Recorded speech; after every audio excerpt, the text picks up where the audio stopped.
A nuestro invitado le preocupan y le ocupan dos temas muy especialmente en este momento y quizá a lo largo de toda su labor como psiquiatra. Hoy contamos con la oportunidad de charlar con el psiquiatra navarro Vicente Madoz. Recientemente estuvo con nosotros y nos presentó un libro sobre el amor y el sexo. Hoy nos habla de la muerte y el morir, de vivir la muerte, que es el título de su última obra que presentará próximamente aquí en la capital navarra. Vicente Madoz, ¿qué tal está? Bienvenido, buenas tardes. Bien, Ayala. Muchas gracias por acompañarnos. Encantado, Vicente, además. siempre es un placer poder conversar con usted. Y me decía antes de comenzar el programa que desde que estudió en Inglaterra estos dos temas le preocuparon especialmente. ¿Por qué la muerte ahora especialmente? Bueno, la muerte fue un impacto que sufrí, vamos, un trauma, y es que en mi primera guardia en el hospital psiquiátrico donde yo trabajaba se ahorcó una chica de 18 años que yo no conocía porque estaba yo de guardia aquel día, pero pues tuve que descolgarla, intentarla rehabilitar, en fin, todos los procesos. Y bueno, para mí fue un palo.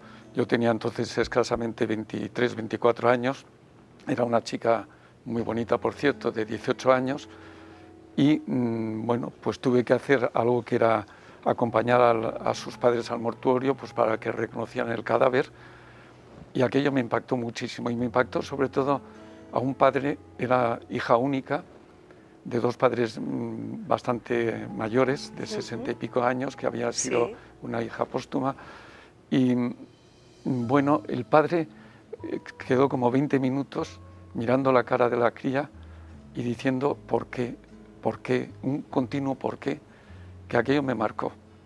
De hecho, yo cuando volví a España quise hacer mi tesis sobre el suicidio y cuestiones de aquellas épocas, años 67, pues no había suicidios en España. No se hablaba de suicidio. No, es que pedí los datos al Instituto Nacional de Estadística y teóricamente en España no había suicidios. Claro, era una época en que la Iglesia Católica, el nacionalcatolicismo estaba muy en contra de los suicidios y normalmente los médicos generalmente pues ponían otras, fallecido de infarto, de lo que fuera, cualquier otro motivo. Con lo cual oficialmente pues éramos un país idílico donde no había suicidios. Claro, y ocultar esta forma de morir, ¿qué sensación le dejó Vicente? Y actualmente, ¿cómo cree que se está mostrando el suicidio a través de los medios de comunicación? Por ejemplo, ¿cómo se informa del suicidio? Bueno, yo creo que hubo una época en que esta cláusula, este compromiso que teníais todos los medios de comunicación se rompió y empezó a hablarse de suicidios en la prensa, en la televisión, en la radio, pero nuevamente yo creo que ahora normalmente no se tocan esos temas. Es decir, porque hay un peligro social y es que los suicidios, hay epidemias de suicidios. Cuando uno se suicida, si sale en la prensa y bueno, pues esto parece que invita a otros que puedan tener más o menos latente la idea de suicidarse a hacerlo. Y por eso generalmente no se suelen explicitar como suicidios. Vicente, habla de la muerte en este libro, Vivir la muerte, desde una perspectiva fundamentalmente, ¿no? Por ejemplo, del final de la vida tras una larga enfermedad, una enfermedad terminal de larga duración. ¿Por qué elige ese punto de vista? Bueno, muy sencillo. Primero porque es el que más tiempo yo le he dedicado, porque a nivel personal, pues desde entonces hasta ahora he estado siempre pensando en la muerte como un final importante de mi vida, como si fuera el colofón de mi vida, y porque bueno, tenía que tener un pretexto para escribir el libro, ¿no? Bueno, meto un pequeño capítulo sobre otras muertes, las muertes violentas, el matarse, el suicidio, los asesinatos, pues para hacer ver que, bueno, que este libro tiene muchas limitaciones. Normalmente todo el discurso, mi experiencia vivida es más una experiencia de muerte natural, de la muerte deseosa o la que todos hemos deseado, de podernos morir normalmente en casa, con tu familia rodeados, etc. Pero bueno, es un pretexto para hablar del tema de la muerte, que es un tema donde te lleva a mucho más allá, que es no sabemos qué, ni tú ni yo sabemos si luego vamos a existir o no. El misterio de la muerte, ¿verdad? Porque hay que tenerla presente, no huir de ellas, es lo más conveniente, usted lo dice en el libro. Sí, yo lo tengo clarísimo. Yo creo que la muerte ilumina, es como el faro que nos ayuda a marcar un poco el rumbo. a dirigirnos hacia alguna parte y sobre todo a crearnos a nosotros mismos. Es decir, tenemos que interiorizar mucho cuando hablamos de la muerte para hablar del misterio de la muerte y del misterio de la vida que van unidos, porque vivir y morir son en realidad dos misterios y eso nos ayuda a profundizar, nos ayuda a conocernos y nos ayuda también a hacernos. Y yo creo que sobre todo en ese idílico proceso de la muerte natural que tú hablabas ahora, de morirte ya de mayor, etcétera, Sí. bueno, pues es muy bonito el darte cuenta que sería como retocar la obra de arte que tú has estado haciendo durante toda la vida. La gente muere como ha vivido. Eso es clarísimo. Además, vamos, todos los expertos, yo no soy más que un estudioso pero no soy ningún investigador ni nada sobre el tema, pero lo que está claro es que la gente muere como ha vivido.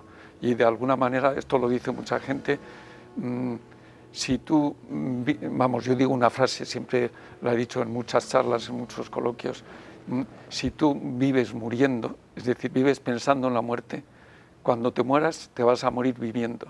Y a mí me gustaría, y lo he visto en gente muy cercana a mí, morirme en salud. Ya sé que es provocativo decir esto, que uno se pueda morir en salud para los conceptos que tenemos nosotros de vida y muerte, que las contraponemos y las oponemos, es absurdo, pero realmente yo he visto a mucha gente morir en salud. Es decir, seguir haciendo la vida normal hasta el mismo momento que se han despedido y seguir funcionando. Se resalta su humanidad, quizá, en la persona que va a morir. Bueno, en el tramo siguen final de la viviendo, vida. siguen siendo. Lo más importante de la persona es ser.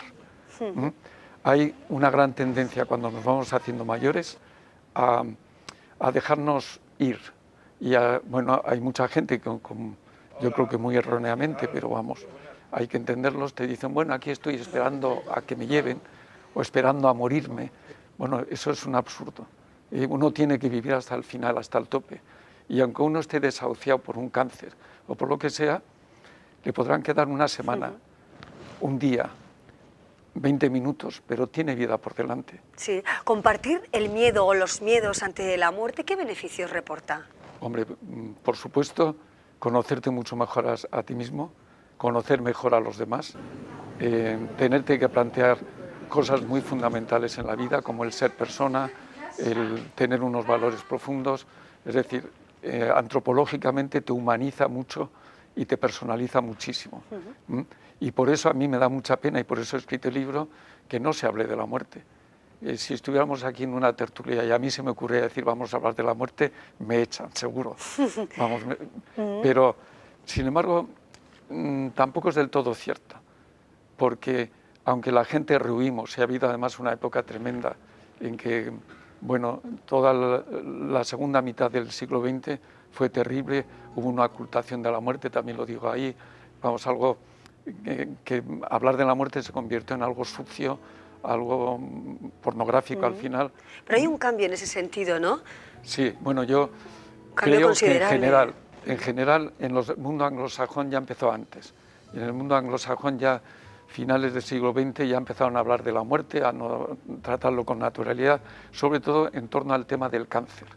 El cáncer en este sentido vino muy bien porque se empezó a hablar del cáncer, de que el cáncer también se podía curar, de que no era todo tan definitivo. Bueno, y esto ayudó a la gente a poder hablar. Claro. Pero aparte de esto, en los países latinos, vamos, era tabú. Hablar de la muerte no se podía hablar. ¿Y cómo abordar el tema de la muerte, por ejemplo, con los niños, ¿no? De temprana edad, más o menos, ¿no? Antes de la adolescencia? ¿Es conveniente hacer alusión, no ocultar, por ejemplo, el fallecimiento de un familiar, de un amigo? Bueno, no hay que ocultar la muerte, esto seguro que no. Es decir, a mí me da mucha pena y yo añoro de alguna manera las muertes de antaño en los pueblos de Navarra, donde estaba el cadáver y estaban los críos jugando y todo. Bueno, veían al cadáver. Sí. Ahora hay muchísimos, no niños, ahora hay muchas personas de tu edad, personas jóvenes, pero ya maduras, que no han visto un cadáver.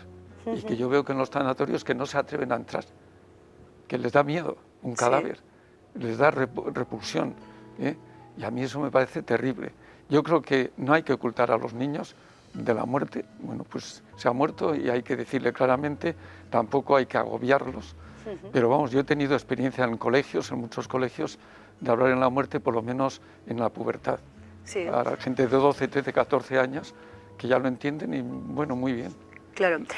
La eutanasia es otro de los temas que también Sí. aparece en el libro. ¿Qué reflexión tiene Vicente acerca del final de la vida, de la asistencia del final de la vida a través de la eutanasia? ¿Cree que tendría que ser legalizada? ¿Hasta qué punto considera que puede ser oportuna según los casos? Sí. Yo creo que hay que aclarar bastantes cosas.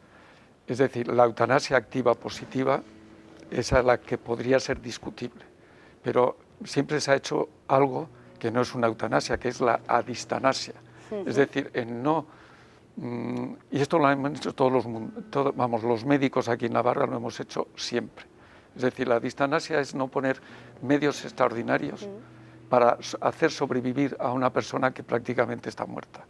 Es decir, los médicos sabemos cuando tenemos que desahuciar a una persona y tenemos que decirle a ella y a su familia pues que no tenemos solución para esa persona para vivir, que no hay manera de...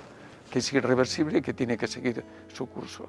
Entonces, en este sentido, lo que tenemos que hacer es no prolongar innecesariamente la muerte. Por eso han surgido los testamentos vitales, sí. para que a mí no me tengan metido en una UCI. Hemos visto dejar cosas... constancia de las últimas voluntades, es que hemos visto, ¿no? claro, hemos visto cosas terribles. Yo he visto a personas en UCIs con cánceres terminales, a una persona, recuerdo perfectamente, porque era un familiar mío, que por 3 veces le resucitaron, después de haber hecho una parada cardiorrespiratoria, que es la muerte, le resucitan para morirse media hora después, al final. No tenía mucho sentido. Es decir, ha habido también por parte nuestra de los médicos una excesa... Claro, hay que fijarnos en una cosa terrible, que por eso yo me interesé también en el tema de la muerte. Yo acabé la carrera de medicina y nadie me había hablado de la muerte, nunca. Nunca, ni del sexo. Por eso son mis 2 temas que nunca me habían hablado, del sexo y de la muerte. Claro, entonces te das cuenta que estás vendido, porque una parte fundamental de la tarea del médico es acompañar a moribundos. Así es. Acompañarles. Y claro, te encontrabas que no sabías nada. Entonces, entre eso y la experiencia que os he dicho del tema del suicidio que me tocó asistir, pues bueno, el tema de la muerte me pareció muy fundamental, ¿no?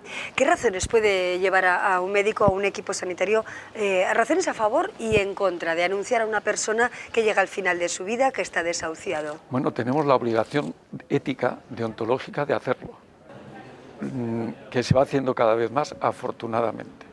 Cuando yo volví de Inglaterra hace ya muchos años, no lo hacía nadie. Ahora todavía hay un subterfugio, que es no decírselo al paciente, decírselo a la familia, para que si la familia quiere se lo diga al paciente. Sí, pero ese camino es el correcto. Yo pienso que no. Yo pienso que de alguna manera hay que decirle la verdad.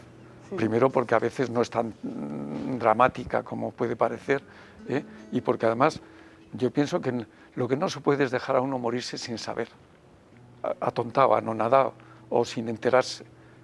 Primero porque puede tener muchas cosas, incluso de orden práctico. Puede cambiar un testamento, puede hacer 1000 cosas que le hubiera gustado hacer. Y yo creo o despedirse de sus seres queridos, ¿no? Evidentemente, claro, que siempre lo quieren, ¿no? Entonces, vamos, yo siempre he sido muy partidario, también donde me formé en Inglaterra en ese sentido, estaban mucho más avanzados, siempre se hablaba de la muerte con naturalidad. Yo lo he hecho con todos mis familiares cercanos, siempre les he dicho la verdad, nunca les he ocultado nunca. No me ha penado nada. Y yo estoy satisfecho de haberlo hecho, porque creo que ha sido para ellos y para los que les hemos rodeado mucho mejor en todos los sentidos. Y creo que decir la verdad con cierto tacto, que a veces no hay ni que nombrarlo. Hay que simplemente no contestar a veces, a sentirlo sin nombrarlo. Sin dar detalles tampoco. No, y sin nombrarlo, bueno, y sin dar detalles. Sí tienes que contestar a todo lo que te pregunte. Sí. Y en el tema de la eutanasia que tú decías, hombre, yo creo bastante en algo que menciono en el libro, en algunas citas que hago, de que si se atendiera bien al moribundo, no habría demandas de eutanasia directa, positiva, si se atendiera bien al moribundo. Lo que pasa es que a veces... Claro, pero ¿qué entendemos por atender bien, no? Bueno, pues atenderle como un ser humano que vive, que todavía piensa, bueno, salvo que esté en coma, evidentemente, pero estamos hablando en muchísimos casos que todavía tienen por delante un futuro, aunque sea pequeño, que pueden querer hacer. Uno en una hora puede hacer muchas cosas, puede pedir perdón a un familiar, puede, no sé, cambiar su testamento, puede hacer muchas cosas, puede dar consejos. Eso que, es decir, hay una cosa que siempre me ha llamado a mí la atención. Cuando estás en la cabecera del enfermo cogiendo su mano, que es lo habitual, la mayoría de la gente cuando muere le queda mucho por hacer. Te dice, si yo siguiera viviendo, haría esto, haría lo otro, cosa que a mí me hace pensar que probablemente debe haber otro futuro en alguna parte, porque es sorprendente, es que no hay nadie que cuando se muera no te diga que le hubiera gustado vivir un poquito más, porque tenía todavía muchas cosas por hacer. Bueno, yo creo que esto hay que dejárselo hacer a la gente, y que vivir haciendo cosas, siendo tú y siendo el mismo, bueno, desde una práctica más o menos creencial, pero se dice, los teólogos, por ejemplo, dicen que en la muerte uno encuentra su auténtica libertad. Para nosotros, en psicología, en psiquiatría, la libertad es la capacidad de ser uno mismo.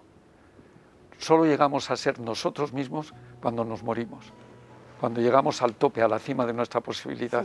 Por eso creo que la muerte es fundamental. Bueno, vivir la muerte, reflexiones en torno a la vida y a la muerte con el médico psiquiatra Vicente Madot, que este viernes, ¿verdad, Vicente? Doctor Madot va a presentar este último libro en Civicán, aquí en Pamplona, y suponemos... Voy a compartirlo y dialogarlo. Efectivamente, y conversar con todos los interesados Eso es lo que quiero, sí, en el tema, ¿verdad? Vicente Madot, un placer siempre que nos acompañe, que nos haga reflexionar acerca de la muerte, que es un tema que nos preocupa y ocupa y del que hemos hablado en muchas ocasiones y nos parece muy interesante en el programa. Muchas gracias por acompañarnos. Gracias, que sea un a éxito, vosotros. por supuesto. Gracias. Bueno, eso es lo de menos. Muchas gracias. Hasta luego. Bueno, Vicente Madot, psiquiatra, que hoy abre el programa. Me importa esto, hacemos una breve pausa y seguimos con otros temas.